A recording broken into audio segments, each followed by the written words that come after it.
इस दुनिया में यूँ तो बहुत सारे देश हैं। एक देश है जिसका नाम है मोनाको।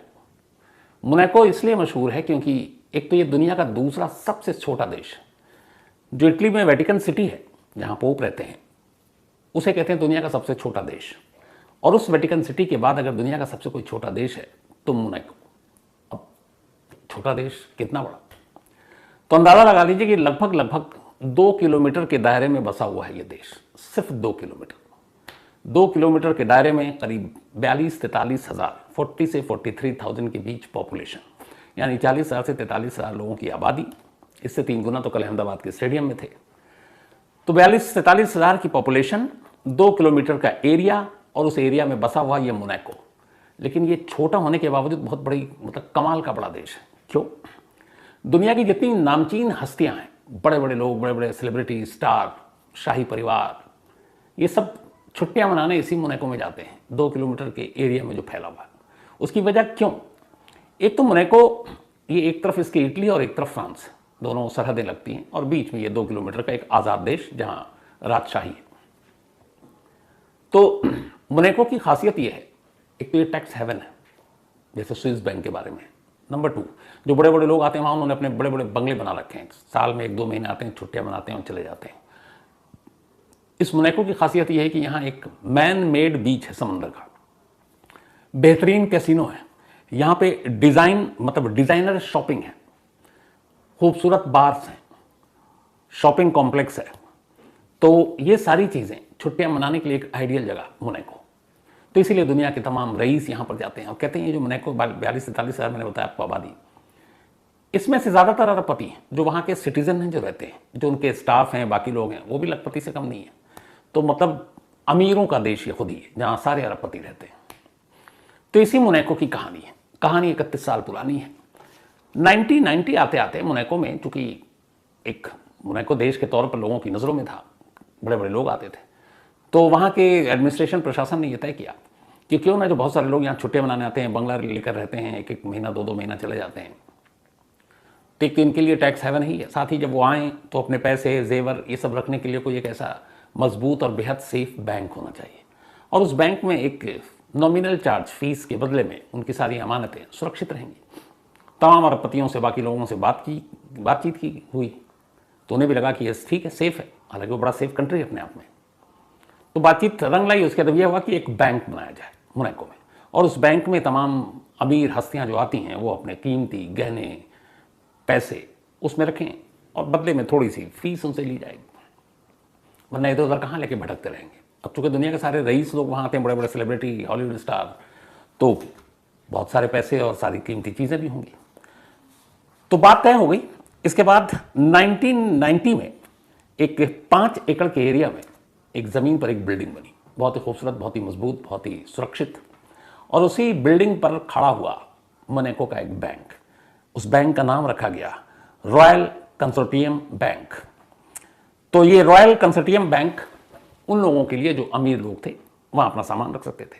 तो अब इस रॉयल बैंक में 1990 में ये चालू हो गया, ठीक ठाक बैंक काम करने लगा। दिसंबर 1992, 11 दिसंबर 1992 की तारीख आई। सुबह बैंक खुला, बैंक के स्टाफ तमाम लोग वहाँ अपने टाइम पर थे, करीब 70 से 90 के बैंक कर्मचारी थे।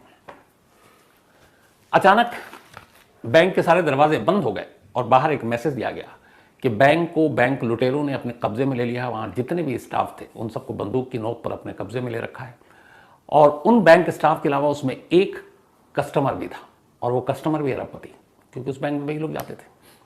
अब ये बात जब बाहर मैसेज पहुंचा और उन्होंने, उनके पास वॉकी टॉकी ये सारी चीज़ें थी, उन्होंने अंदर से धमकी देनी शुरू की, लाउड स्पीकर और वो सारे जो बैंक का सिस्टम था उसके ज़रिए, कि ये बैंक हमारे अब कब्जे में है, और अगर पुलिस ने अंदर आने की कोशिश की या कुछ किया तो ये जो 70 से 80 के करीब जो भी बंधक हैं इन सबको मार डालेंगे।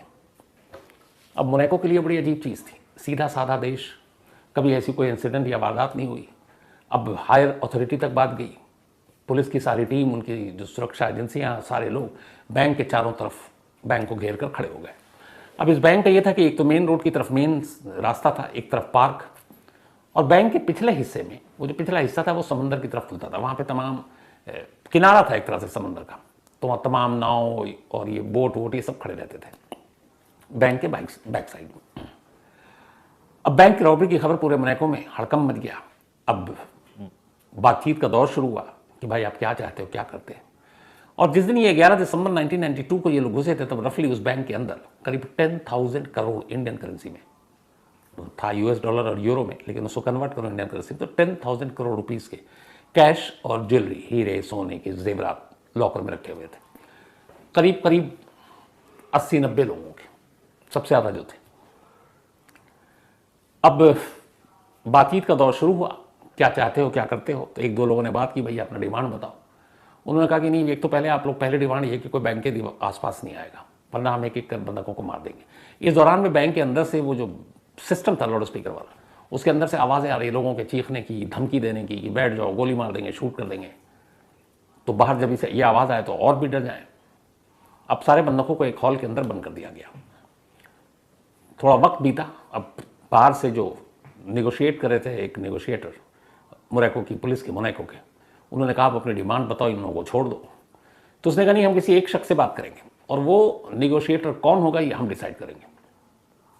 उन्होंने कहा ठीक है, आप बताओ, हमारे सीनियर आ जाएंगे, कमिश्नर आ जाएगा, जो भी है। तब उन्होंने कहा नहीं, आप एक काम करो, मिस्टर जॉनसन नाम के एक नेगोशिएटर है, आप उनको यहाँ बुलाओ। अब पुलिस को लगा कि ये क्या नई बला है। अब 2 किलोमीटर में बसा हुआ एरिया, कोई भी कितनी दूर पे हो बहुत जल्दी पहुँच सकता है। यहाँ करीब 80 लोगों की जान का सवाल। जॉनसन को खबर दी गई कि भाई आप आइए, आपसे ही जो बैंक रॉबर है अंदर बात करना चाहता है। अब जॉनसन की कहानी है कि जॉनसन जो है वो रहने वाले जर्मन के, लेकिन शिपिंग का बिजनेस और मोनाको में उनकी अपनी हवेली, बंगला, अरबपति आदमी, और उनका भी इस बैंक में अकाउंट। लेकिन उनकी खासियत ये थी कि वो बहुत अच्छे नेगोशिएटर थे, ये बिजनेस से उन्होंने सीखा था। तो इससे पहले कई ऐसे मौके आए जब कोई रॉबरी हुई या किसी को किडनैप कर लिया गया, कभी जर्मनी में, कभी और कहीं। तो जॉनसन की डिमांड हुआ करती थी, मतलब पुलिस और वो जो एजेंसियां थी, क्योंकि वो बहुत कायदे से, करीने से बातचीत किया करते थे और मसले का हल निकाल देते थे। तो जॉनसन को एक बेस्ट नेगोशिएटर के तौर पर जाना जाता था। अब यहाँ उसी नेगोशिएटर को बुलाया गया कि शायद ये हमारा काम आसान कर देगा। तो जितने भी अंदर घुसे हुए थे चोर, उन्होंने बुलाया जॉनसन को। थोड़ी देर के बाद अब जॉनसन बैंक के गेट के सामने, लेकिन जब वो पहुंचे तो पुलिस वाले भी हैरान, देखा जॉनसन अपनी एक बड़ा सा ट्रक, और ट्रक को लेकर बैंक के सामने एक जगह थी, वहाँ ट्रक पार कर दी। पुलिस वालों ने पूछा भैया आप ट्रक? जॉनसन ने कहा तुम्हें दिखाता हूँ। अब वो ट्रक के अंदर जब देखा तो वो ट्रक क्या था, एक तरह से पूरा एक कंट्रोल रूम था। उसके अंदर सारे वॉकी टॉकी, बातचीत करने के, ये सब कुछ था। तो उन्होंने कहा कि जब ऐसे सिचुएशन में, नाजुक सिचुएशन में बातचीत करते हैं तो उसके लिए आपको बहुत कूल माइंड भी होना पड़ता है, फिर सारी चीज़ें आपको अकेले में बात करनी होती है। तो ये इसीलिए मैंने स्पेशली ये डिज़ाइन ही किया है इस ट्रक को कि ऐसे ही मौके पे इसका यूज़ करते हैं। और जॉनसन ने इस ट्रक का ऐसे मौके पर कई बार यूज़ किया था इससे पहले। खैर पुलिस कहती है अब आप बातचीत कीजिए। जो सामने वालों ने टाइम दिया वो वक्त आया, वॉकी टॉकी से मैसेज आया कि भाई जॉनसन आ गए, आप बात कीजिए। अब पहला आदेश आया कि जॉनसन से हम अकेले में बात करेंगे, कोई और बीच में डिस्टर्ब ना करे। थोड़ी देर के बाद फिर कहा गया कि ठीक है इंतज़ाम करते हैं। मोनाको की पुलिस ने किया, अब जॉनसन बात कर रहे हैं। तो उन्होंने अंदर से पहला जो मैसेज दिया वो ये कि आप पहले तमाम पुलिस वालों को कह दिए यहाँ से हट जाए और इसके बाद हम अपनी डिमांड बताएंगे। जॉनसन चूंकि महारथी इंसान थे इस मामले में, उन्होंने कहा देखो तुम्हारा यहाँ से निकल कर जाना मुश्किल है, तुम पहले तो बैंक के अंदर जो भी स्टाफ है उनको छोड़ दो और जो एक कस्टमर है उसको भी छोड़ दो, और उसके बाद हम बातचीत कर सकते हैं। वो माने नहीं तो फिर बोला कि मुझे क्यों बुलाया, मुझे बुलाने का कोई मतलब नहीं है। जॉनसन ने कहा फिर तुम्हें जिससे बात करनी है तुम उससे बात करो। जॉनसन बाहर निकलते हैं, उसके बाद पुलिस वाले से कहते हैं कि ये सिरफिरे लोग हैं, शायद काम के नहीं है मेरे, तो अब आप ही लोग निगोशिएट कीजिए। अब पुलिस वाले इधर परेशान, क्या करें, उनको तजुर्बा नहीं। उन्होंने जॉनसन से रिक्वेस्ट की, बोला नहीं मुझसे बात नहीं हो सकती। तब तक अंदर से फिर मैसेज आया कि ठीक है हम कुछ ऐसा रास्ता निकालते हैं जिससे काम भी हो जाए और सारी चीज़ें ठीक ठाक हो। अच्छा, अंदर वो लोग वॉकी टॉकी और ये सारे जो लगे हुए थे, आवाज़ें बाहर आ रही थी, तो बीच बीच में लोगों के चीखने की, चिल्लाने की, धमकी देने की कंटिन्यू आवाज़ आ रही थी। तो जब ये बातचीत टूटी तो फिर उसके बाद लोगों की आवाज़ें आने लगी, रोने की। तो पुलिस ने रिक्वेस्ट की, जॉनसन ने कहा ठीक है बात करते हैं।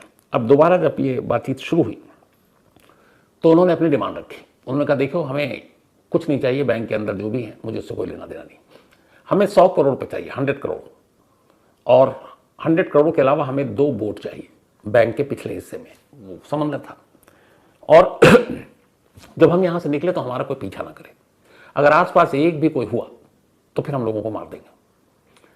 अब 100 करोड़ कैसे, कहाँ, ये बात की भी गारंटी नहीं कि वो छोड़ देगा। खैर जॉनसन ने कहा मोनाको की पुलिस से, उन्होंने अपने हायर अथॉरिटी से बात की। अब ये कैसे बिलीव किया जाए, कैसे भरोसा किया जाए कि सामने वाला सही है अपनी बात पर या नहीं है। तो अब उसके लिए वक्त लगा, उन्होंने वक्त दिया, कुछ घंटे बीत गए। कुछ घंटे के बाद दोबारा आया कॉल, तो यह कि इनकी बात मान ली जाए। लेकिन इन्होंने कहा कि ठीक है आपकी बात मान लेते हैं। लेकिन अब अंदर से एक नई डिमांड आ गई। अंदर जो था वो उसने वॉकी टॉकी और उसके जरिए मैसेज भेजा कि ठीक है हम बाकी की सारी डील और बातें सिर्फ जॉनसन से करेंगे और जॉनसन से मैसेज पे बात नहीं की, मतलब ये वॉकी टॉकी और बाकी चीज़ों से बात नहीं करेंगे, क्योंकि इसमें आप लोग भी सब सुन रहे हो। आप जॉनसन को बैंक के अंदर भेजो, गारंटी इस बात की कि उसे कुछ नहीं होगा। अब सारे लोग घबरा गए, भाई जॉनसन को भेजा जाए, इसे कुछ हो गया तो जिम्मेदारी कौन, अरबपति बिजनेसमैन है। खैर जॉनसन ने कहा कि मुझे ऐसे हालात से निपटने का तरीका आता है, वो तैयार हो गया। अब इसके बाद जॉनसन बैंक के अंदर गया। थोड़ी देर हो गई, जॉनसन बाहर नहीं आया। पुलिस वालों को लगा कि ये क्या कहीं कुछ हो तो नहीं गया। अब पुलिस वाले अभी उसी देहड़बिन में थे, करीब 1-1.5 घंटा बीत गया, जॉनसन बाहर नहीं आया, कोई खबर नहीं आई। पुलिस वाले को लगा कि इस सिचुएशन में क्या करें। तभी इत्तेफाक से उन्होंने राहत की सांस ली, देखा दरवाज़ा खुला और जॉनसन बाहर। अब जॉनसन बाहर आ गया। जॉनसन ने बताया कि 100 करोड़ रुपए उन्हें देने हैं और उसने ये एक शर्त रखी है कि वो ये सारी चीज़ें दिन में हो रही हैं कि 100 करोड़ जैसे आएगा 2 बोट चाहिए, लेकिन वो इस बैंक को खाली करेंगे रात के 9 बजे, ताकि अंधेरा हो जाए और वो आराम से निकलने को उनका चेहरा भी ना देख पाए। अब ये डिमांड बड़ी अजीब। मुझे पुलिस को लगा कि अगर उन्होंने बैंक के आसपास से तो अपने स्टाफ जो फोर्सेस थी हटा लिए, लेकिन छुपे हुए वो लोग दूर दूर इधर उधर नजर रखे हुए थे ताकि मौका मिले तो कोई ऑपरेशन कर दें। लेकिन अब रात की डिमांड की, रात को निकलेंगे, अब रात के अंधेरे में उनको कैसे पकड़ा जाए, मुश्किल था ऑपरेशन, लेकिन मजबूरी थी। 70-80 लोगों की जान खतरे में थी। तो बाहर आए तो पहले तो पुलिस ने कहा नहीं आपको जो भी पैसे लेने अभी ले लो, जॉनसन के थ्रू बताया, लेकिन आप अभी निकल लो। उन्होंने मना किया। इधर से आनाकानी होने लगी, तब तक एक गोली चलने की आवाज़ आई, फिर हंगामा मचा, अंदर से लोगों के रोने पीटने की आवाज़ें आने लगी।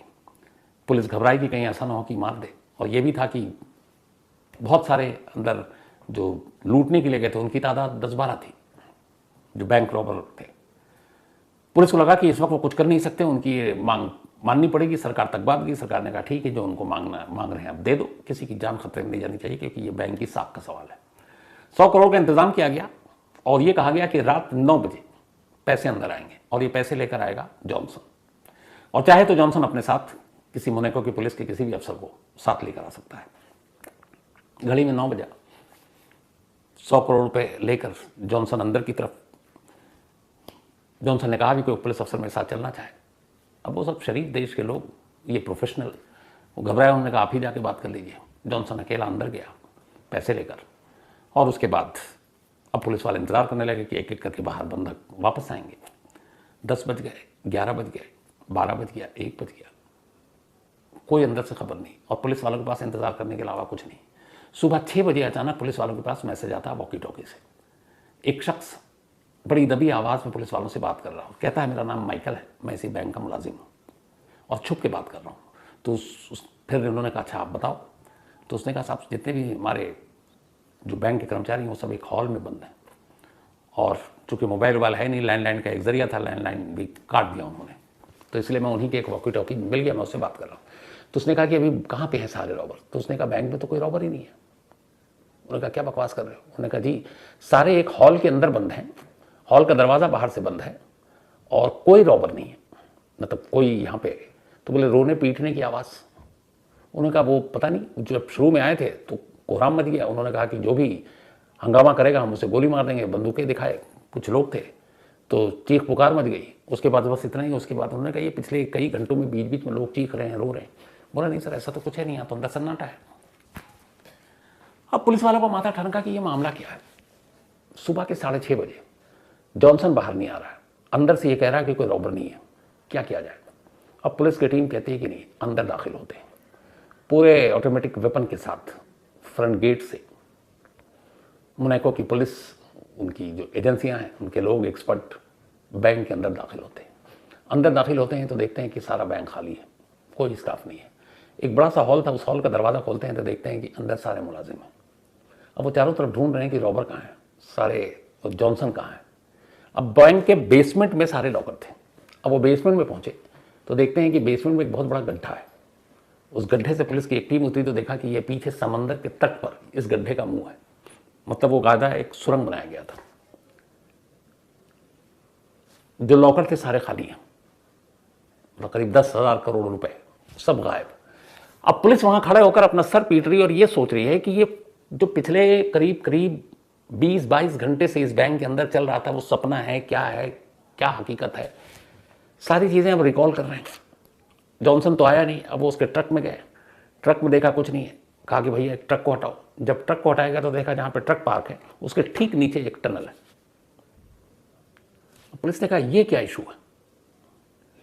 अब इसके बाद सारी जब तलाशी सर्चिंग शुरू हुई गड्ढे से लेकर समंदर के तट तक, जब पूछताछ हुई, फिर चीज़ें देखी गई, तो उस वक्त टेक्नोलॉजी मोबाइल भी बहुत कम ही थे, कैमरे वैमरे का उतना था ही नहीं, और ये देश इतना शरीफ था कि मजबूत दीवार और लोहे के गेट और इन्हीं सब चीज़ों पे इसने अपनी पूरी इस बैंक की बुनियाद रखी हुई थी। तो पता चला कि इस तट के पास पिछली रात एक पनडुब्बी देखी गई थी, एक छोटा सा सबमरीन, और ये लगातार इसके आसपास थी। अब जब इस पनडुब्बी की बात आई तो फिर पुलिस को पूरी कहानी समझ में आई। इसके बाद जब सारी कड़ियां जोड़ी गई तो जो पूरी कहानी आई वो कुछ यूं थी। इस बैंक में नेगोशिएटर जॉनसन का भी अकाउंट था। जॉनसन एक अरबपति था, जर्मनी का रहने वाला था। उसने इस बैंक को देखा, उसे लगा कि यहाँ पे उसके जैसे तमाम अरबपतियों के पैसे हैं, लालच बुरी चीज़ होती है। उसने कहा आराम से 10,000 करोड़ तो कहीं नहीं गए होंगे, उसकी मिल्कियत में और इजाफा होगा। उसके बाद उसने इस बैंक को लूटने का प्लान बनाया, अपने कुछ लड़कों को साथ रखा, बैंक के अंदर गया और कुछ नहीं, बड़े शरीफ लोग थे, सबको एक हॉल में बंद कर दिया गन दिखाकर। इसके बाद अब उन्होंने टेप रखा हुआ था, उस टेप को वॉकी टॉकी और उसके थ्रू जो बाहर लाउड स्पीकर था वो बीच बीच में चला देते कि लोग रो रहे हैं, पीट रहे हैं, बख्श देने की गुहार लगा रहे हैं। बीच में एक गोली की आवाज़ सुनाई दी और फिर प्लान के तहत उन्होंने कहा कि इस पूरे बातचीत का जो नेगोशिएशन करेगा, जो बातचीत करेगा पुलिस सरकार की तरफ से, वो खुद जॉनसन होगा। यानी जिस शख्स ने इस बैंक रॉबरी की साजिश रची वही शख्स बैंक के अंदर बैठे रॉबर से नेगोशिएशन कर रहा है। मास्टर वही था, मास्टरमाइंड वही था। उसने उस बैंक के अंदर से ही तमाम वक्त लिया, सारे लॉकर तोड़े और उसके बाद जो सबमरीन थी, पनडुब्बी, इधर पुलिस को उलझा कर रखा, 2 बोट मंगवा कर रखा कि उस बोट से जाएंगे। पुलिस की नजर निगाहें उस बोट पर है कि रॉबर बैंक से निकलेंगे, इस बोट पे जाएंगे, लेकिन उन्होंने पता नहीं कि एक गड्ढा, एक टनल जो पहले से है वो समंदर की दूसरी तरफ तट के ऊपर खुलेगा और वहाँ पे एक सबमरीन है। वो उसी रास्ते उस तट तक पहुंचे, उस सबमरीन में बैठे, सारा माल लेकर वहाँ से रफू चक्कर हो गए। पुलिस बेवकूफ़ बन चुकी थी, सारे लोग बिल्कुल सेफ थे, उनको बाहर निकाला गया। अब अगले दिन तक अखबारों में खबर आई, लेकिन फिर ये हुआ कि क्या किया जाए इस बैंक रॉबरी का।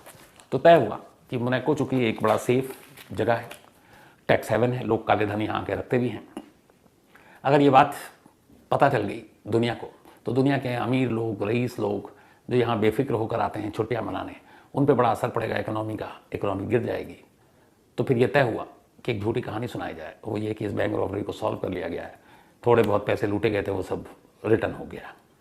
लेकिन आज भी, और जो अमीर रईस लोग थे जिनके बैंक में पैसे थे, कहते हैं कि उन सबको बुलाकर सच्चाई बता दी गई थी, शायद उनको कुछ मुआवजा भी दिया गया और उन्होंने भी ये बात अपने तक रखी। क्यों? क्योंकि उनके भी जो पैसे, वो सारी चीज़ें थी, वो एक तरह से ब्लैक मनी था। तो जब ब्लैक मनी है तो फिर पुलिस के पास वो कहाँ जाएंगे, किसको बताएंगे कि ये मेरा धन है। और उनकी शर्त ये थी कि आप एक बार बैंक में जो भी पैसे रखेंगे आपको, आपके अलावा दुनिया में किसी को नहीं बताया जाएगा, जो स्विस बैंक का रूल है। तो इस तरीके से इस पूरी कहानी को अंजाम दिया गया और एक जो निगोशिएट कर रहा था, द निगोशिएटर, वही था मास्टरमाइंड। 10,000 करोड़ रुपए की इस बैंक चोरी का 31 साल हो गए हैं, कहते हैं आज भी इसकी सच्चाई नहीं मानते।